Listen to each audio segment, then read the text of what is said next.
مرنے کے بعد بھی اولاد سے رشتہ ٹوٹتا نہیں ماں باپ کا۔ جس طرح زندگی میں والدین کے حقوق ہیں اولاد کے ذمے، مرنے کے بعد بھی والدین کے حقوق اولاد کے ذمے واجب الادا ہوتے ہیں۔ مختلف احادیث میں ان کا ذکر موجود ہے۔ پہلا حق الصلاۃ علیہما، ان پر جنازہ پڑھنا ہے۔ تجہیز و تکفین تدفین اس کے زمرے میں آتی ہے۔ وہ اولاد خوش نصیب ہے جو اپنے ماں باپ کا یہ حق ادا کر پاتے ہیں، ورنہ ایسے بد نصیب لوگ بھی ہیں جنہیں جنازہ آتا نہیں ہوتا اور ساری زندگی لوگوں کے جنازوں میں جا کے رسم ادا کر کے آ جاتے ہیں، اور جب اپنے ماں باپ انتقال کر گئے تو یہ دھوکہ پھر ان کے ساتھ بھی انہیں کرنا ہوتا ہے۔ تو وہ کیا سوچ رہے ہوں گے کہ یہ ماں باپ کے مرنے کے بعد ان کا پہلا حق تھا جو ہم نے ادا نہیں کیا۔ دوسرا حق استغفار لہما، ان کے لیے بخشش کی دعا کرو، مغفرت کی دعائیں کرو، اے اللہ ان کی مغفرت فرما۔ تو یہ بات ذہن میں رکھیے، جس طرح باپ کی ماں کی دعائیں اولاد کے حق میں قبول ہوتی ہیں، اس طرح اولاد کی دعائیں والدین کے حق میں، تو ان کے لیے استغفار کیا جائے۔ ایک شخص فوت ہوا اور اپنی بدعمالیوں کی وجہ سے قبر میں جکڑا گیا، تو بعد میں اچانک اس سے عذاب اٹھا لیا گیا کچھ عرصے کے بعد۔ تو بارگاہ عزتی میں عرض گزار ہوا، مالک میرے اعمال تو ایسے نہیں تھے کہ مجھے ان مشکلوں سے نکال کے کھڑکی کھول دی گئی جنت کی۔ تو کہا کہ تیرے مرنے کے بعد تیری بیوی کے ہاں جو بیٹا پیدا ہوا، تیرا بچہ پیدا ہوا، پھر اس نے اس کو پروان چڑھایا، اب وہ بولنے لگا اور اس کو وہ درس گاہ میں چھوڑ آئی۔ تو استاد نے اس کو پڑھایا، بیٹا پڑھو بسم اللہ الرحمن الرحیم۔ تو اس نے یہ پڑھا، مجھے شرم آئی کہ اس کا بیٹا مجھے رحمان الرحیم کہہ رہے اور میں اس کو عذاب دوں۔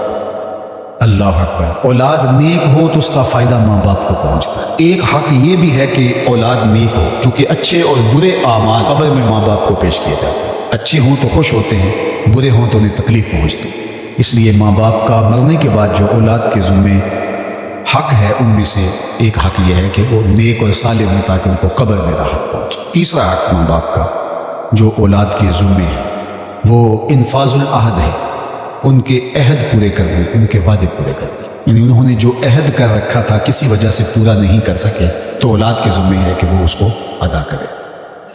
وہ عہد اللہ سے بھی ہو سکتا ہے اور اللہ کی مخلوق سے بھی ہو سکتا ہے۔ اللہ سے کوئی منت مانی تھی، پوری نہیں کر سکے، اسی طرح مخلوق کے ساتھ کوئی وعدہ تھا، اس وعدے کی تکمیل نہیں ہو سکی تھی تو ان وعدوں کو پورا کرے۔ اس طرح قرض دینا تھا کسی کا اور انتقال کر گئے تو اولاد اس کو اپنی طرف سے ادا کرے۔ اس کا اگر مال ہے تو اس کے مال سے ادا کر کے اس کے بعد پھر جو ہے وہ اس کی وراثت تقسیم ہوگی، اور اگر مال نہیں بھی تھا تو پھر بھی اولاد کے ذمہ ہے کہ اپنے باپ کا قرض ادا کرے۔ اور یہ اگر جنازہ پڑھنے سے پہلے کر دیا جائے تو یہ سب سے اچھا اور سب سے بہتر ہے۔ ایک تو یہ ہے کہ انہوں نے جو وعدے کر رکھے تھے، ان کے جو عہد تھے وہ پورے کرے، لیکن اس کے زمرے کے اندر وہ واجب کی سطح تک تو نہیں ہے، لیکن ان کے حقوق میں سے ہے کہ ان کے معمولات خیر کو جاری رکھے۔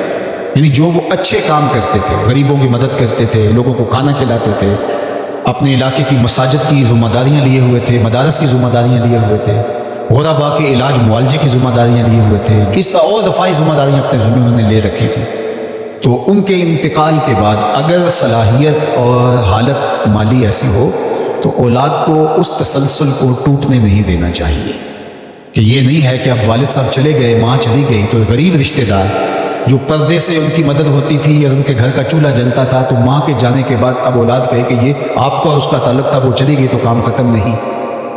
اس معمول کو جاری رکھیں، قبر میں ماں کی روح خوش ہوگی، روح بھی خوش ہوگی اور اس کا اجر آپ کو بھی ملے گا، اور برابر اتنا ہی اجر آپ کے ماں باپ کو بھی قبر میں ملے گا، اس لیے کہ اس کار خیر کو شروع انہوں نے کر رکھا تھا۔ تو جو معمولات خیر ہیں ماں باپ کے، ان کو جاری رکھا جائے۔ چوتھا حق ماں باپ کا مرنے کے بعد جو اولاد کے ذمہ عائد ہوتا ہے وہ ہے بر الاصدقاء، حسن سلوک کرنا باپ کے دوستوں کے ساتھ اور ماں کی سہیلیوں کے ساتھ۔ خالہ ماں کی جگہ پہ آتی ہے اور چچا باپ کی جگہ پہ آتا ہے، تو ماں کے انتقال کے بعد جو ماں کی طرف سے رشتہ داری کا سلسلہ ہے اس کو توڑ نہ دیا جائے کہ اب ماں نے رہی تو رشتے بھی ختم، اس طرح باپ نہیں رہا تو رشتے بھی ختم، تو ان کے ساتھ صلہ رحمی کی جائے۔ مرنے والے والدین کے حقوق کو کون ہے ایسا دین جو اس طرح بیان کرے؟ آج دنیا یورپ کی بات کرتے ہیں، وہ تو زندہ ماں باپ کو اولڈ پیپلز ہوم میں چھوڑاتے ہیں۔ ایک ماں 10 بچوں کو پال لیتی ہے، 10 بیٹوں کو ایک باپ پالتا ہے، پھر 10 بیٹے مل کر ایک باپ کو نہیں پال سکتے۔ تو خوش نصیب ہیں وہ لوگ جو اپنے ماں باپ کی خدمت کو شعار زندگی کہتے ہیں۔